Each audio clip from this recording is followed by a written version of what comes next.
Hi, my name is Jamie and I'm the head of bags. So this is Celine's Trapeze bag. It's been around for a while now and it was launched in 2010. So this bag is really structured and it will hold its shape no matter what you put inside. It comes with a top handle as well as a removable strap. An iconic part of the design is in its wings. It's typically made in suede and comes in a variety of colors. On the inside, you'll find 2 compartments and on the outside, an exterior zip. So this bag is really roomy and it can hold all your essentials like your phone, your wallet, your keys and even an iPad mini. So how this bag holds its structure is through its interior and exterior leather.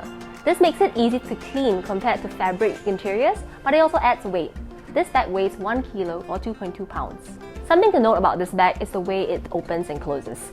So this is a very unique Celine clasp and it's used in a multiple of their designs. But notice how the bag opens easily, but it's difficult to close if you're on the move. So the clean lines and the smart use of color blocking on this bag makes it perfect to add a pop of color to your work outfits. So because of its weight as well as its unique clasp, we really recommend you rent this bag before you make a decision to buy.